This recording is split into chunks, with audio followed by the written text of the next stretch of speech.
Good morning, Advent. Good. You at least sound a little bit more alert than you did for Dexter.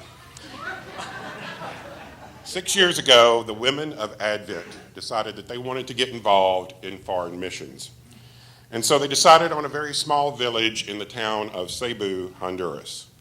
Now, Honduras is about the same size as the state of Tennessee. When you arrive, no matter what time of year, you are greeted with heat. The heat is on morning, noon, and night, 7 days a week, year-round. It could be November, and it's still hot as Memphis is in July. So you hop off the plane, you travel through this small town, which is about the size of Somerville, Bolivar, and even Oakland.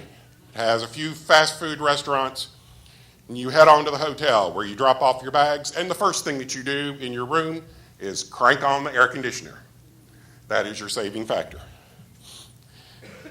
Then every day you go out to the village, and as you go, they'll turn off the air conditioner for you, but by the time you come back, you turn it on, and by the time you go to bed, you're ready for a nice, cool night for sleeping. The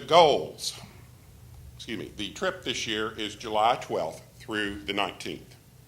And the goals for this trip are we are expecting to get clean water to two areas. One is a school by the name of Ponce, where our children that we are sponsoring for middle school and high school go. They do not have clean water there at the school. We've been to another village where they had done a water test. And the first water test that they did was 3 days before we arrived in November. The water was black, and it didn't matter how much Clorox you put into that water, it was still black. So our goal is to get clean water to a town called Evenecer. We've done home building in the past. This year we are doing home repairs. We are doing windows, doors, roofs. We're doing VBS, medical, men's, women's, and youth studies. And this time we are going in with a purpose of empowering the villagers.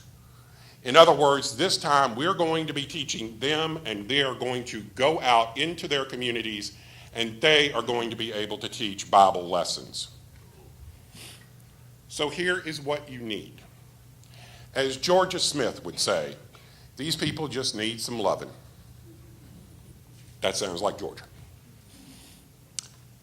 You need to be silent over the next couple of weeks. And you need to be listening to God's voice, calling and saying, I have something bigger for you this year. God wants workers, and he wants us to go out and continue to create more workers. We see this in Luke 10, verse 2. Now, the question is, if God is not calling you right now, or in the next couple of weeks, the question that you need to ask yourself is what can I do for the team that is going? My first trip to Honduras, I sort of stood back in the background just to kind of let things get the ins and outs of how things worked. This second trip was a little different. In this one, little boys would come up to me, and they would use me as a human measuring stick. All I felt was the top of their head and the hand that would come about right there. All over Evenecer. So I sort of laughed at it, and I told them that I was their new school teacher, and most of the boys sort of said, I'm not coming back to school.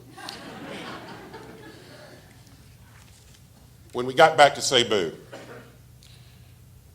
little 3 and 4-year-old children come up to you, and they place their hand in yours. That's all it takes, folks. Nothing spectacular. But the words do not describe the feeling of a child's hand in yours as you are walking down the middle of the street. 3 and 4-year-old child. So, there's an informational meeting next week at 12:30, 12:45, so we can get our friends from Event Arlington with us.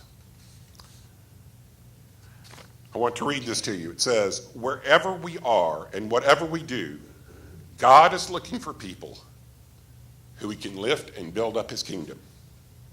He has missions for us to do. But the question is whether we are going to step out and do what's being called of us.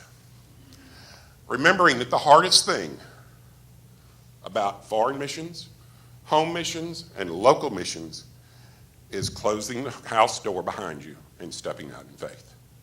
Thank you.